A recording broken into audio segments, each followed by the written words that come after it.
I'm sure there's been a lessons teacher out there that told you that you need to be practicing with a metronome. You need to be practicing with metronome. And you've probably heard that over and over and over again. So you set your BPM to whatever number the piece is, and you just practice that way. Well, there aren't a lot of benefits to that. So in this video, let's talk about some ways that you can practice with the metronome so you can get the most beneficial practice with the metronome in the shortest amount of time. But before we get started, make sure to hit that subscribe button and the notification bell so you're notified when I post anything and everything classical guitar. But I guess this video can work for any instrument. The first way they like to practice with the metronome is to start off with a slow BPM and increase that BPM gradually. So for this example, I'm going to set my BPM to 40 and play it a couple times and make sure that I can play it really well without making any mistakes. And then as you get comfortable at that BPM, slowly increase that number to, I guess, set tempo.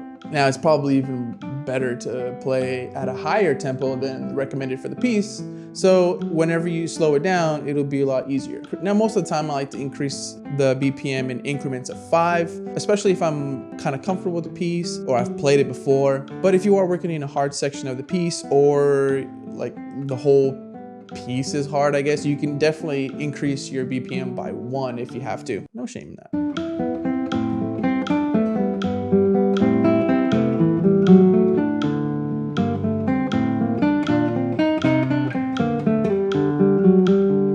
Now, there's really no set number of how many times you have to play at that BPM in order to increase. It's really just at your own discretion. I like to play with that 7 rule that's kind of common in the guitar world. So if you play a certain passage or phrase 7 times without making a mistake, you're kind of ready to move on at a higher BPM. Just kind of rule of thumb for me.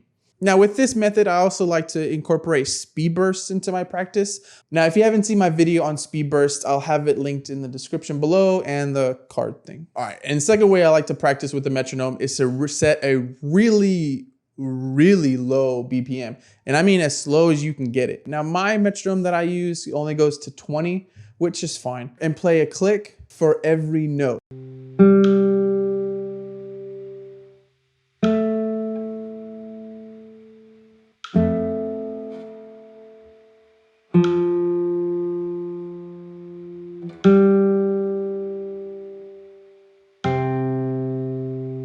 Now, the reason why I like to do this is because it lets me know that I know the piece backwards and forwards. Because if you're gonna play a piece really slow, muscle memory is taken out of the picture. So you really have to know the piece in order to play it at these extremely slow speeds. Because the slower you play it, the harder it is. And of course, it gives you time to actually do some preparation on the left hand, right hand, and it makes you think about what note is next. And the last way that I like to practice the metronome was introduced to me by a good friend of mine, Brian Burns. So instead of having your click on every single beat, which is kind of like a standard thing for metronome, how about we change that to every measure or every 2 measures or something like that. Now the metronome that I like to use is called Smart Click. I'll have the link in the description below for that. And in this one, I think you can use this for every single metronome out there, is that you can actually silence certain beats in the metronome. So you can have it, if you're playing in 4/4, you can silence beat 2, 3, and 4.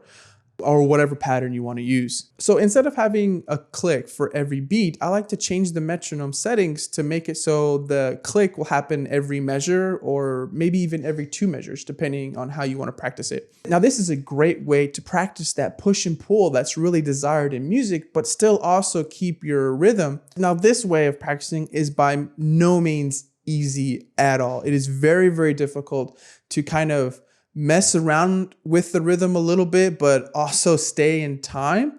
It's a very difficult thing to do, but it's kind of fun, actually. It's very challenging.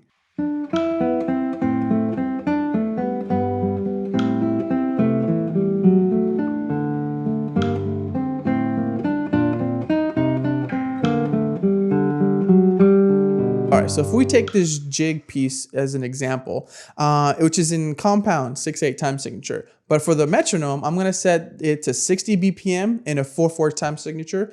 So by using those settings for this piece, it's actually gonna click for me every other measure. Now, these settings will only kind of work for this kind of piece. You can mess around with the settings so to get the same kind of idea for the piece that you're working on. Now, these are the kind of tips and tricks that I kind of picked up over the years from having lessons with a bunch of different instructors, or just kind of figuring out ways to help me learn the music faster and be as efficient as I possibly can. What kind of ways do you practice with the metronome? Do you just kind of set it and forget it? Do you kind of bump it up slowly over time? Let me know. Leave it in a comment below. Well, that's it for me. If you like this video, give it a thumbs up, subscribe. I'll have all my links down in the description, and I'll see you in the next one. Peace.